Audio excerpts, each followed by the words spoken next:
Trailblazers who were born in the diaspora, and they were only connected to the homeland through stories, through kasete, and through the contradictory messages that were coming from the mainstream media. Trailblazers who took that leap of faith to join a nonprofit, very lean, we need volunteers, Gishru curated trip to the homeland. You know, through immersion in the homeland, the nisha, the thought is to strengthen one's connection to our identity, understand and connect with its people, and understand and connect and see hope in its future. Without which, without Atran, without Assyria, our future existence is not guaranteed. So we're very excited to have this diverse group of alumni, our trailblazers here, that all came from very different backgrounds. Most of them did not know each other, different stages in their career and their student, academic levels. Some were very connected to the community, some were disenfranchised from the community. Yet, as you will see, and as we prove, that they left Assyria with life-changing perspectives, and most importantly, a call to action. So we have here Nadine Khadri, we have Roxanne Reyes, we have Faith Kakos, we have Matios Anuel, we have Sarah Bennett, and Mariam Ishaya. Ina, we have even more. So all of those in the audience who've been on Gishru, can you please raise your hand? Thank you. Yeah.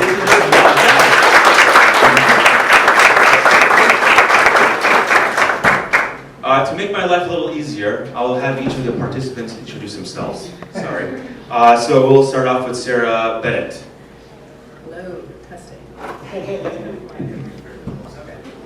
Hello, I'm Sarah. I live in Hoboken, New Jersey. I grew up outside Chicago, kind of connected with the Assyrian community. So this trip was amazing for me to reconnect, and I'll share a little bit more about that. But it's fun to be here with my friends.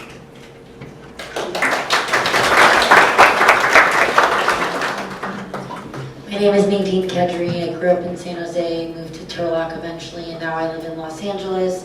I grew up really involved in the community, throughout going to school and moving away for college. I think I got a little less involved, but this was a great experience to reconnect with my nationalism and find a love for my community.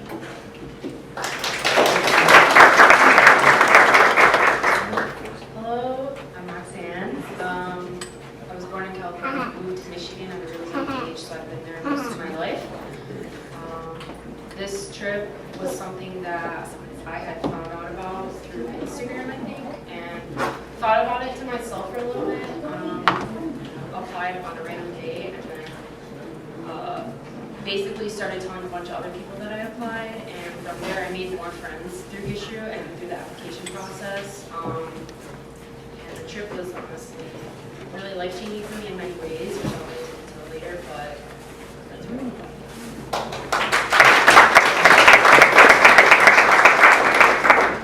Hello everyone, my name is Matias Anuel. I'm from Odessa, California. I was born in Baghdad. I decided to go on Gishru trip just to connect with the land. I've never seen Assyria before, so it was an amazing experience to go and see the artifacts and the people, the culture, and the toilet.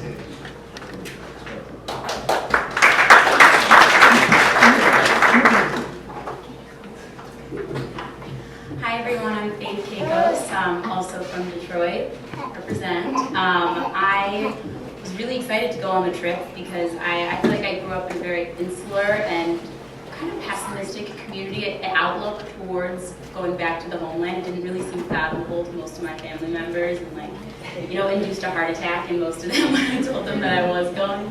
Actually didn't tell my dad until the morning. No. He knew, I knew he knew, he knew, I knew he knew. It was a whole thing, but didn't tell him because I knew he was going to get upset about it, because I think for a lot of them after they left, it just seemed entirely inaccessible. So I'm like the first in my family to go back. Like I would say most of my family is now in Michigan. After 2014, it was the last faction that had remained immigrated. And so it was very, very unfathomable. But now that I have went, you kind of see the domino effect that it precipitates even within your own family.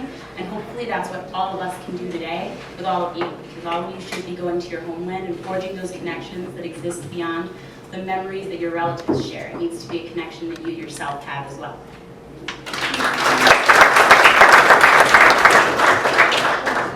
My name is Mariam. I currently live in New York City. I am in my graduate program at Columbia University, getting my master's in international affairs. I've always been involved with the Assyrian community, mostly with the church, and just recently with a bunch of nonprofit organizations. So I'm really excited to collaborate with other Assyrians in that profession and talk more about unity later on in this panel.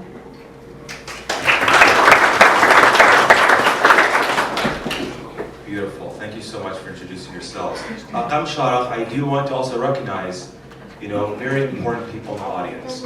You know, Gishru's entire philosophy is connecting the homeland to the diaspora. And we are so excited to have such guests of distinguished in our audience today. He is our member of parliament in the Kurdistan region government. He's been one of our key individuals that has helped curate our trips. So,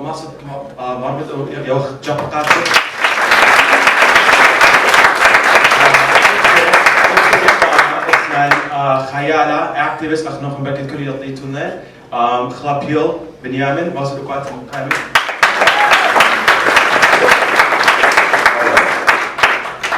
Okay, so let's start. I want to make this as casual as possible. I want you guys to be able to ask questions, because this trip does take a lot of questions to be able to make that leap of faith to go to a place like Iraq. So let's start off with our personal injury lawyer, all right? Nadine, you know, I want you to talk a little bit about what do you think about the security and safety of visiting a place like Iraq? You know, like a young individual, they're born in this country, they're used to all the luxuries and safety.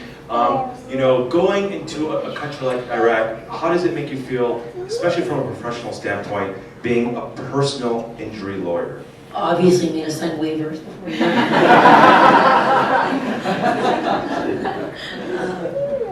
So my family is originally from Iran, which I think, you know, growing up I didn't really hear stories from Iraq. I had heard the stories from Iran, and when I was a kid we went to Iran, but I learned about this trip probably like 5 years ago, and I always had an interest, but the timing never worked out, and it was kind of like maybe one day I'll do something like that. But the past few years it's really been in my head, and I was like, I think I'm going to apply and do it. I didn't tell my parents I applied initially. And then eventually I told them that I got into the program. They're like, why do you want to do this? It doesn't make any sense. You know, we don't, like, there's no reason to go back there for you. And I told them, you know, I think I really want to do this. I feel something in my head just tells me I need to do this. So obviously they were scared and all of that, and it took a lot of convincing.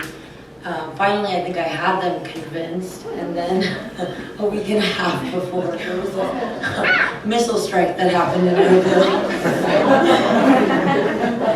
which in turn led to a war at my house. So,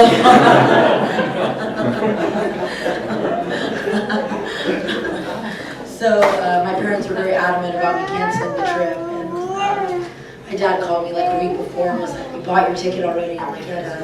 And he's like, "Well, how much was it?" And I was like, I was like, you know, I don't know, whatever, like $1,200. He's like, "I'll pay you $1,500, just cancel it."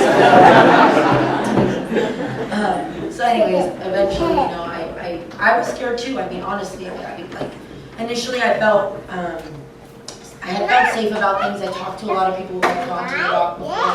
My sister-in-law has been multiple times, and everyone's had great things to say. And then I hear about this missile strike, and I'm like, oh my gosh, maybe I'm making a mistake. I shouldn't be going. I was really, really, really, really torn. And then I reached out to a few people who live there who kind of eased my concerns about what's going on over here. The day-to-day life is very safe. Like walking around in the street, you're not going to get, there's no petty theft, you're not going to get like robbed, there's no violence. Like, it's probably more unsafe in Los Angeles in 2022 than it is in Iraq. Quite honestly, with all the homelessness. But, you know, obviously it's the Middle East, so there are concerns about things that happen. And the missile strikes that do happen are very, like, targeted. Like, it's not like civilians that are usually involved. They're usually scare tactics.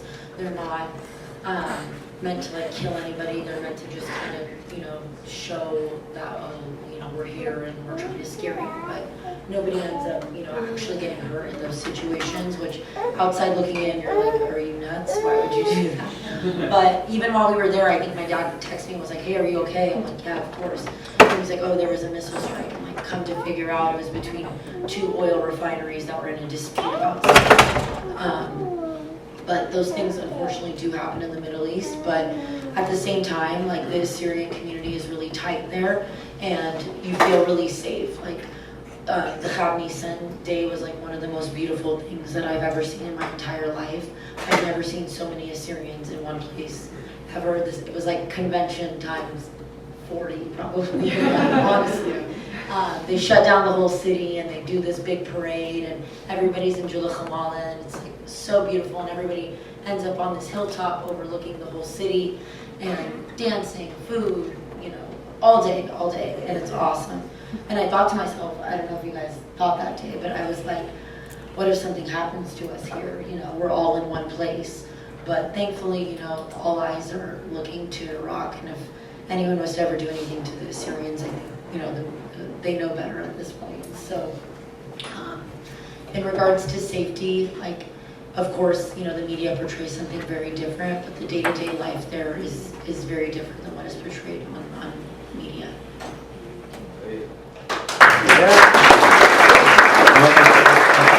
we kind of, you know, share these stories, you know, it's kind of still hard to give you that full experience. So we have a slideshow in the background that is a curated picture collection from all the participants when they were on this recent trip. So the pictures you're seeing in the background were taken, you know, from the lenses of our participants. Next, I want to bring Sarah Bennett here. I wanted her to share her experience to put you on the spot. Someone that may not have had a traditional Syrian upbringing, you know, within the community, or or even identity, and share how this trip kind of changed that perspective.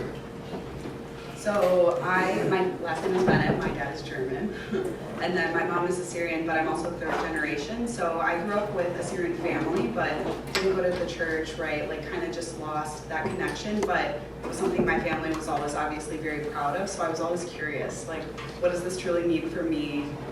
What does it mean having, I guess, mixed identity, if you will, taking up that space and making it my own. So like Nadine was saying, I've just been curious about the trip for years. I've had friends that have gone on it. I followed it on Instagram.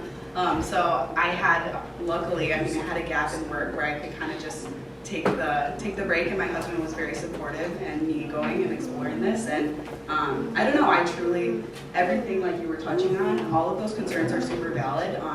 And a testament when I reflect on it, I feel like I have to remind myself because it was truly so easy. Like I hesitate to say I felt called to go because I feel like sometimes maybe people use that a little too liberally, if you know what I mean. But I just felt that urge and that nudge, and I feel like all of us as Assyrians try to figure out in one way or the other what that means for you, regardless of your family experience. I don't know. So really leaning into that and having the opportunity to explore it. The trip was so easy. I mean, I flew as a woman alone throughout the Middle East, and my flights were on time. Everyone was kind. Like, I just had the best experience. And then even from the get-go, I mean, I'm looking at Tosh right now in the audience. We dropped our bags. The second we got there, everybody, it was like we were family. Like, went out, spending time, getting food. Every single night we were out until, like, I don't know, 2 or 3 in the morning. So it was like convention on steroids. Like, that sense of community was just amazing. And then for me too, even on a personal note, a lot of my family members that speak Assyrian have passed away, and so we kind of lost that language aspect, and so being able to hear it and just see like street signs in Assyrian or like on a menu, little things like that, just I don't know, it's priceless for me. And being around now all these friends that can help me touch up on my rusty language skills, but I don't know, I could go on and on and on, but a light bulb really went off for me, and I think too, especially for a lot of us, there are a lot of people like myself that have this identity where maybe only one parent is Assyrian, or even if you are, just need to brush up on your language skills, I don't know. It was special, I could go on and on, it's truly indescribable. The work that the team does is just so important, and like Nadine said too, so my mom's family, I'm third generation like I mentioned, but come from Ormia. So hearing these stories growing up, I never associated with Iraq, what we call Iraq today, right? But then when I landed, I honestly started crying, and I'm a spiritual person, but not very, maybe in touch with, I don't know, like the land, I guess, if you will. Like I don't go camping, etc., whatever. But when I landed, I felt very connected there. It was very powerful. And then throughout the trip, I felt connected to the land, right? Like I have never been to this place. I never originally thought that I was associated with this place or that this was my home. Like even when we landed, a handful of people on the trip would say, welcome home, welcome to your homeland. And I was kind of confused at first, like what is this? I don't know if I feel that yet. And by the end of the trip, I felt a powerful connection to the land, which I mean, that's our land. I don't know if I'm making any sense, but that was cool for me because hearing stories, I always thought about, Persia, Iran. And then when I got there, I was like, no, this is our land too. So I don't know, it's very beautiful.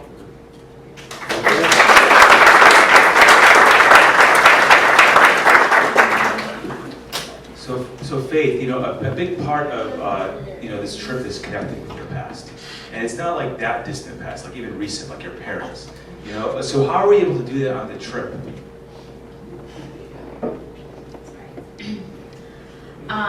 So my family is from Turkey. Every single family member that I have is from Turkey. Basically, for the vast majority of my life, the homeland was only Turkey. Like that was it. Like I'm very, very proud to Turknaya, and it was a good indoctrination, I would say. Made me very proud, and actually it's funny because growing up, my parents were very committed to our Americanization. Like my dad's like, I am not Iraqi, I'm American. Like, we're the second you got a citizenship, he was like, I'm American now, and you're American. You shouldn't care about anything but America, you're American. And it was very, very firm in that regard. Obviously, like, we still have the language, we still have the church, we still had all of those things, but it was more so he wanted us to, like, he very much emphasized that height. Like, we were, say Chaldean American, Chaldean Assyrian American, same thing. And so my attachment to the homeland in the beginning was non-existent because my cultural attachments were Dolma and like church, and it was all like very, very surface level things that I would say if you have a homeland you can get away with. Like, it's fine if your culture, if you're Italian, is pasta. Obviously minimize use of it, but you know that the reproduction of Italian culture is always going to occur in Italy. There's a guarantee of that. We don't have that same guarantee, but I would still say it wasn't until I was around 16, because 2014 ISIS overran Turkey. And I call that my point of radicalization, because that's actually what it was, because we talked about Turkey, but it was all in very positive ways and more about the culture and how we were going to do it here, but not really about the land itself. Like, the attachment to the land it wasn't gone, but it wasn't emphasized at all. And just like hearing the news and seeing my mom crying about it was very, very radicalizing for me. And I knew then that I had to find a way to go. At that point, obviously it took many, many years before there was a degree of stability that allowed that. But actually, I think I messaged you, Joe, at the beginning of the trip, like right after I was accepted, because I saw all the places we were going, and I saw some kids not on there. And I was like, well, can we go to Turkey? And you were like, we'll see. But then we got there, and all of the added difficulties of just traveling to the Middle East are compounded in Iraq because it is a single country that's treated like two countries in terms of how the Kurdish regional government and the Iraqi federal government operate. And so learning that in a post-ISIS world, Tulkep is firmly in federal Iraq, but Al-Qosh, 15 minutes away, is in the Kurdish regional government. Even though within the constitution, Al-Qosh should be within federal Iraq as well. And so when we went to Al-Qosh, like I learned that we were not going to be allowed to go into Tulkep because it was within federal Iraq. And since it was in federal Iraq and our visas were for the Kurdish regional government, that was not going to be a possibility for us. And it was very, very heartbreaking for me. I mean, obviously I felt that immediate connection to every point of the homeland, but I told you guys before, my entire touchstone was this one village. And so I knew I wanted to see all of it, but I needed to see this one village. And then I kind of had to accept that it was not going to be a possibility because you would literally have to fly into the Baghdad airport, get your visa stamped, fly back to the Erbil International Airport, and then drive to Tulkep because that would actually be the quickest route. It was incredibly bureaucratic and insane from my perspective. And then the day, like we were in Al-Qosh, and I remember like being right at the border, and then like using my maps and being like 15 minutes away from where we are right now is like where my entire family grew up, and it's inaccessible to me. And sitting and staring at it and being like, I'm 6,000 miles away from where I grew up. I've never been closer to home, and I can't go there. And I think it's especially poignant as Indigenous people, like having that reality of this bureaucracy, which doesn't represent us on either side, neither of the governments really do, can now dictate whether or not I can see the land that all of my ancestors are from, that my grandparents lived for most of their lives, that my dad was born in. I don't get to see it. And so that was very frustrating to me. And then it was like a stroke of luck the day after Al-Qosh. It was a whole cluster of a ton of very, very fortuitous circumstances where we met a Turkmenaya man in Dahuk who regularly traveled back and forth between Iraq, federal Iraq and the Kurdish. Like, he could travel there because he was from there, obviously. But he was like, what do you mean? They said you need a visa. I'll take you. And so it turns out that most of his family is in Michigan. And his son worked with another participant on Gishru, Drew, his dad. And so it's like these little seeds of connections that basically got us like dragged across the border. It was amazing. I was so grateful to have been given that opportunity because I think you appreciate something so much more when you think it's never going to be a possibility, and that's truly what I felt in Al-Qosh. Sitting there and staring, like it sounds very poetic, but I was staring at the skyline and being like 15 minutes. Like, I could run it. Like, you know, it was very frustrating to me.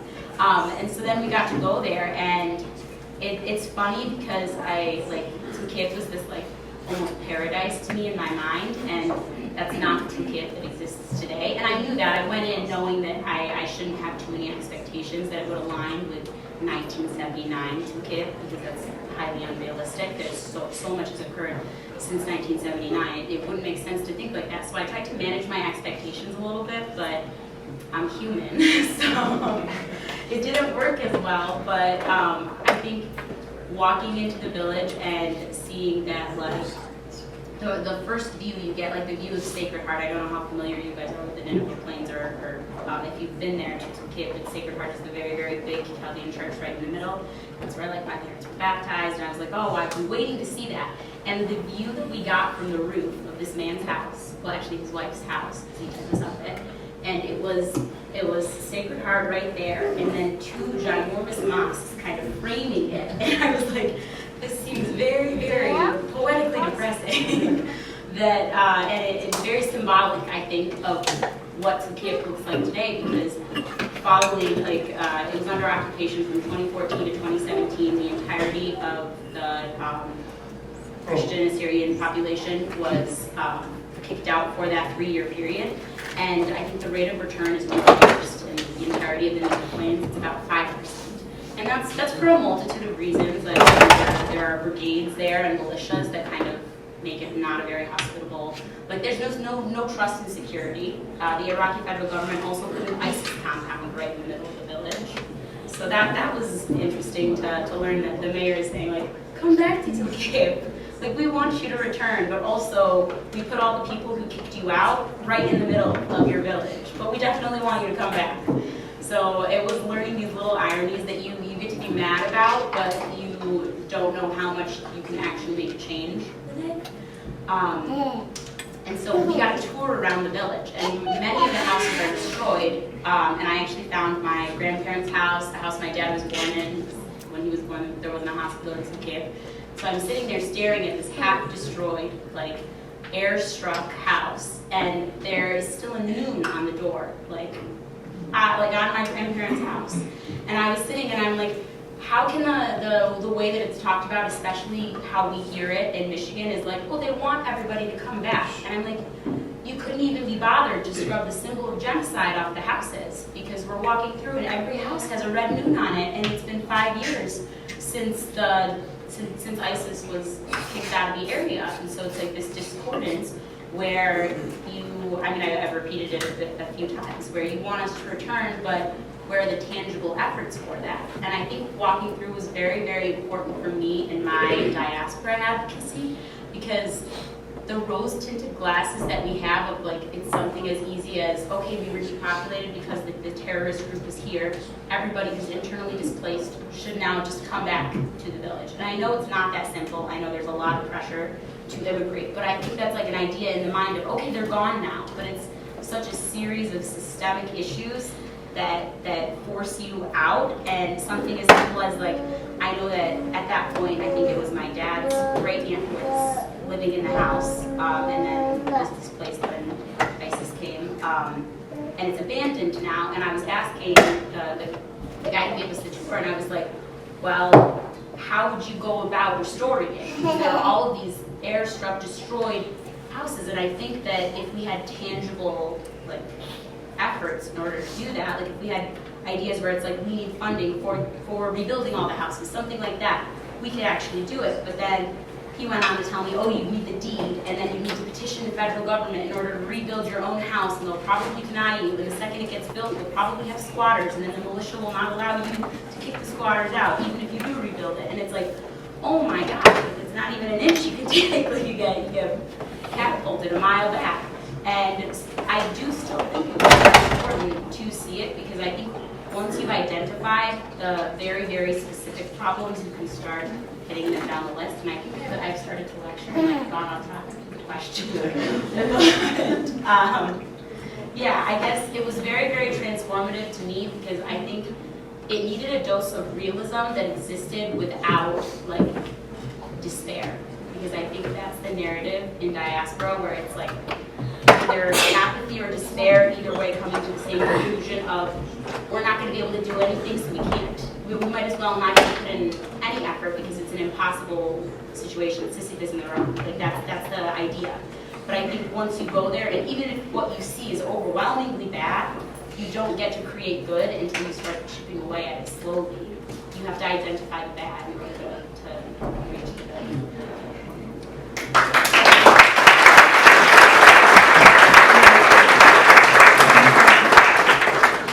Thank you for that lecture, Faith.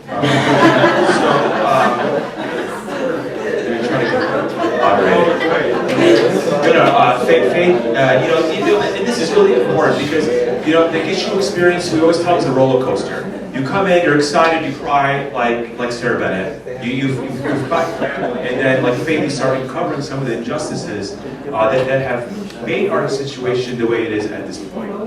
So I do want to go on to some of the other part of the roller coaster, where it starts seeing hope. And so I do want Mariam to kind of speak about some of the hope that we've seen in our Assyrian organizations within the homeland that have tried to become sustainable, such as the schools, for one example. Thank you, Joe.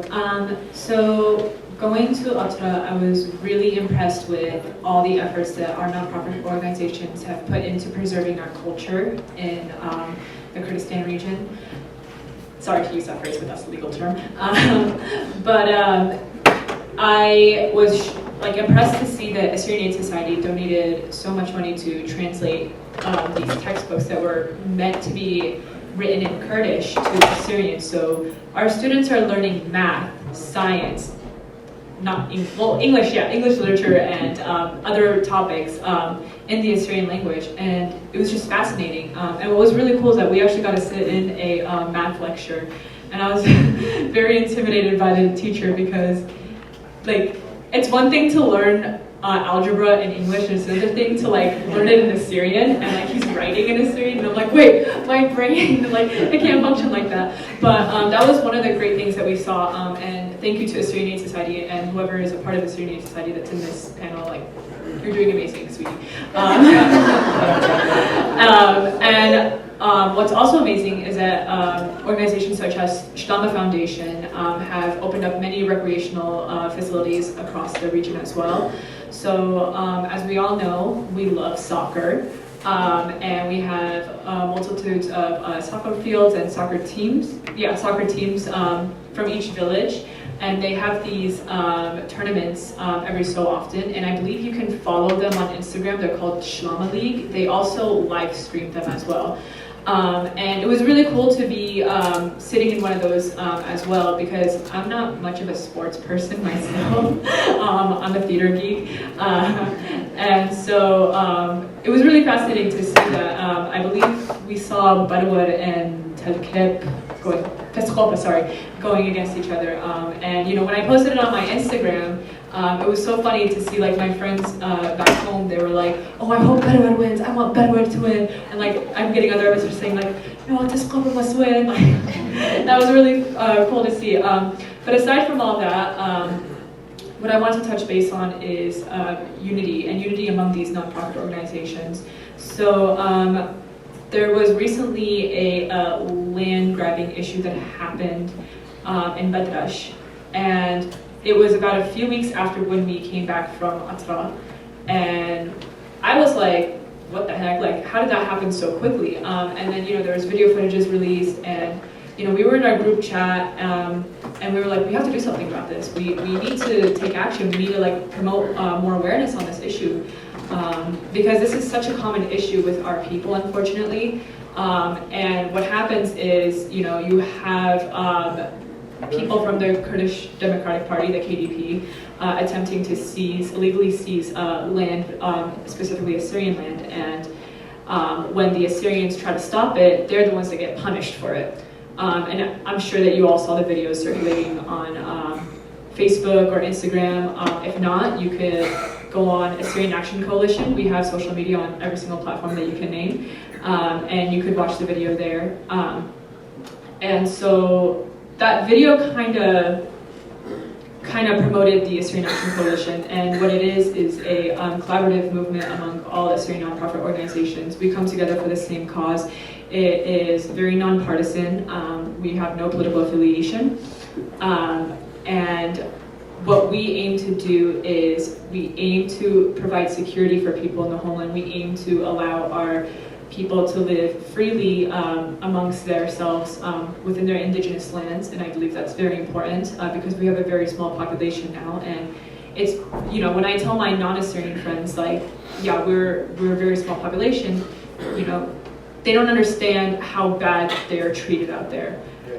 It's obvious that if a government is not protecting its oldest surviving indigenous community, to uproot yourself and go elsewhere where you'll be treated better. And that's unfortunate because we have beautiful churches, we have beautiful villages, we have a beautiful community out there, and we deserve to like be able to like stay in that area. I mean, I love Iraq. I think it's very beautiful, but unfortunately the political climate of it is very rough right now. But organizations such as Assyrian Action Coalition aims to fix that, and so far it's been very successful. We have reached out like numerous numbers on social media, and Joe Denavi and I actually met with Ambassador Hussein not too long ago, who kind of monitors what goes on around the Kurdish region in terms of like Assyrian rights, and he was kind of shocked to hear that the Assyrians have basically no justice in that area. The Kurdish government does not take any action, or they will say that they'll take action, but then like later on like doesn't do anything about it. And that actually promoted, I'm not sure if he's in here, Steve Oshana to kind of coordinate a letter that has numerous of senators backing him on it, and it's discussing the illegal land seizures, among other things, of how indigenous Assyrians are being treated in the homeland. So that was something that really got me involved with the Assyrian nonprofit world, because again, I'm mostly involved within the churches. And so, again, your Gishru experience is unique to yourself, but I see everything from a policy lens. And I was really excited to take more action and be more involved politically. So thank you, Joe, for accepting me to go on this trip. And yeah. Thanks, Mario. And just to kind of touch upon that, we talked about our organizations. They're all, with our organizations, there are people that really don't have a voice. And I think our participants can reflect on that. Because as you go through Iraq, you realize that our government is essentially a Syrian aid society. Our representatives are, organizations like the Syrian Democratic Movement. There's a lot of kind of political issues here in the diaspora, but on the ground, it's simple needs. Getting water, making sure your lands are protected. And it's through the Syrian Aid Society and organizations like the Syrian Democratic Movement that we have even a fighting chance there. And I always joke around with the Syrian Aid Society, like my wife, who's the vice president. I say Gishru, the biggest beneficiary of Gishru is the Syrian Aid Society. Because every time we send people, we take them to Iraq, they all come back and they volunteer for Syrian Aid Society because if they see all the fruits and how they are the vehicle for people to be sustainable. So talking about that, I would like Matios to kind of talk about some of the ideas they are to make financial sustainability a reality in Assyria. All right. So I'm going to start off with, we got to keep in mind that the whole Middle East region is not very stable. So in terms of doing any investments, we've got to approach it very cautiously. But in order to establish Assyrian sustainability in the Middle East, especially in Iraq, we need to work together as a community in order to establish businesses. For example, one business was Roxanne's family. They had a farm, and they needed a tractor and all that. So by establishing, working out with Assyrian Society and Shalom Foundation and helping these kind of projects to come to life, it will not only help our community, but also establish a presence in terms of the Iraqi government and the Kurdish regional government that we're still there and we're working on our land. So that way we don't have land seizures that come and try to spot our land and take it because we're not using our land. So having some sort of projects like that and work together as a community and invest in our own people in the Middle East and establishing jobs, because that's another thing in the Middle East for our people, that what's causing them to leave, it's mostly financial problems up there. I was talking to somebody, they did not get paid for 6 months and they were just working there. So how are you going to feed your family and how are you going to sustain yourself if there isn't money coming through? Because, like I mentioned, it's a war-torn country and it's a third world country, to be honest. So by working together as a community and establishing funds and working together, it will actually help out a lot. And also, we need major presence, and I love what Gishru also did by taking young people to go there and to see and to help out with projects. And I think also right now I'm trying to work with the Assyrian Aid Society to establish a fund so that way we can use microloans for small businesses, so we can establish some businesses and help our people to get some jobs and establish a better presence in the KRG in addition to Iraq, so that will promote our policies and everything. We hear more about Assyrian society than Gishru. Even from our own panelists.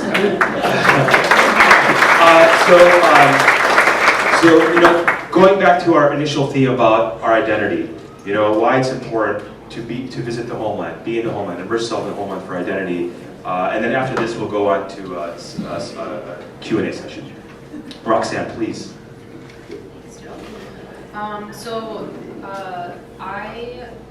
I'm a first-generation American, and my family, we're very much, I'm aware of all of our traditions. I speak the language, and I think as I got a little bit older, I kind of, going to American school, speaking English with everyone I knew. Most of my friends were, I actually had a very diverse friend group all throughout my life, but I kind of got disconnected from the Assyrian Chaldean community, and I think it was more so because I was noticing as I got older, different views in church, different views in politics, different views in what kinds of people are in our community or how people are are treating others in the community. And I know that there's a lot to be said about those kinds of things, but for me that was a turnoff, and I was like, I don't know, maybe 13 or 14, and I was like, you know what, I don't really know how I feel about all this. I don't really want anything to do with it. And so I kind of just, not that I denied my culture or my ethnicity or the traditions. I was still, you know, engaged in those things, but I just didn't really invest any energy or time or effort into any of it. And so I was just very disconnected. But I don't know what happened during COVID, but I basically just got really interested in learning about our history. And from there, that's kind of where the interest in going on the Gishru trip came from. And I don't know what it was, but everything sparked throughout the transition between getting interested in our history and our culture and everything about it. In between that and going on this trip, so much had changed for me. And then after the trip, I was like, I cannot believe I let all these external things push me out of what this is, because it's so important and it's a huge part of who I am. And so, kind of looking back here, but yeah, so what I've taken from this trip is that I keep meeting people in our community, and I feel like everyone in this room, I mean, we're all here for a reason, right? We care about Assyrians, we care about our traditions, our history, but there are lots of them out there that don't, and it's actually like a big problem, because we're already at a disadvantage with losing our land, and our language is diminishing in front of us. And that's kind of a pessimistic view, but at the same time, the reason that these trips take place and they affect people is because they notice these things, and then they can go back and tell their friends and their family and others in the community and say, oh my gosh, you have to go on this trip, you have to see your land, you have to understand why it's important to preserve the language, the traditions, the culture, the food. I have so many friends that are first generation, second generation Assyrians that they don't even like know how to cook certain meals, or they don't know about Khablisan, or they don't know about the language, or they don't know our very rich history and how old it is. And we're literally the cradle of civilization. So how is that something that we've lost? So for me, it's been one of those life-changing or life-altering. That's what it was for me in that sense. And every time I have an opportunity to talk about Assyrians or Assyria or the Gishru trip, I go off. Like everyone's like, there was a meme that was made, and it said like, what? And there was a meme and it was like, goes on Gishru once and never shuts up about it. That's, I mean, I feel like all of us can relate kind of, because it's that much, you know, that great of an experience. But I did want to also mention too, so, you know, we've talked about some of the, you know, hard stuff about the trip. It is an emotional roller coaster, and that you get excited and then you're like pissed off about certain things that you notice. You see how people are treated there, and it's emotional. I mean, I cried a bunch of random times on the trip, but it's very much a learning experience. It's not just like a vacation. You're there and you go to schools, you go see historical sites, you see ancient stuff. I saw a church in my village that I took a separate trip, separate route to go visit my family's village of Aradin, and I got to see a church that was 1,700 years old. I was like, it was incredible to be in a setting like that. So, yeah, I mean, I get really passionate when I talk about it now, and I feel like I'm kind of like a noob about it, but better late than never, right? So yeah, that's my choice.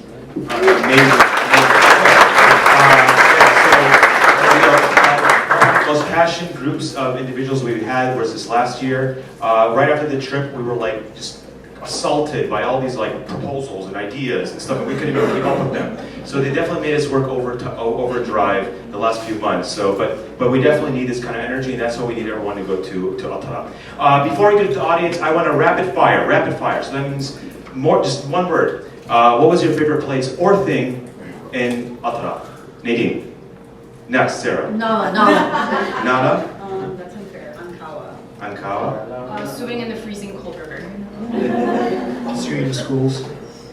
El Kosh. Kashkawa. There you go. Okay, so let's open it up to we got Dr. Nathan here. I can't reach over there. Joe, so we're just wait for the mic. Hold on. Scoot your chairs in. Thank you guys for those amazing memories that you've shared with us. That's awesome. My question might go beyond the Gishru trip itself, but we've talked a lot about the needs of our people in our ancestral homeland. Financial needs, security needs, political needs. But what about their healthcare needs?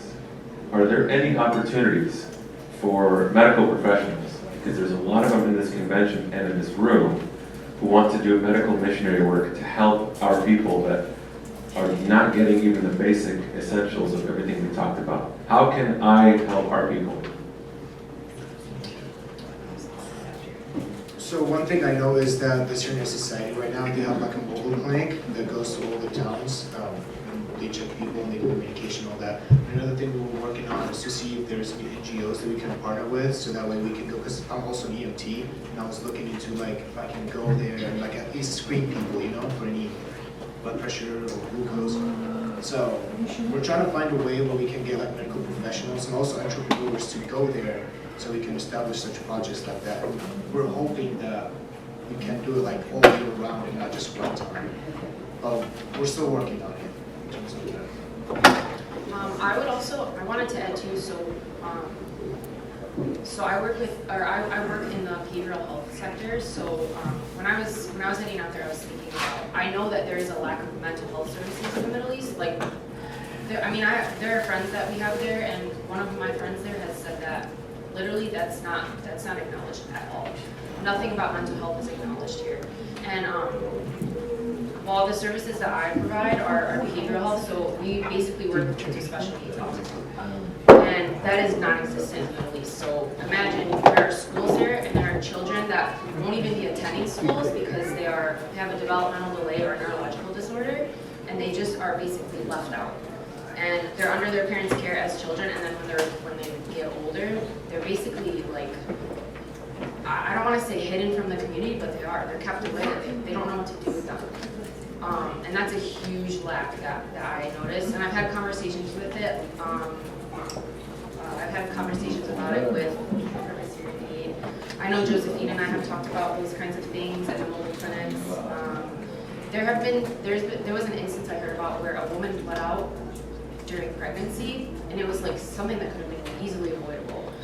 Lots of different situations where people could have, you know, in our situation here in America, they could have had like very preventable things that killed them.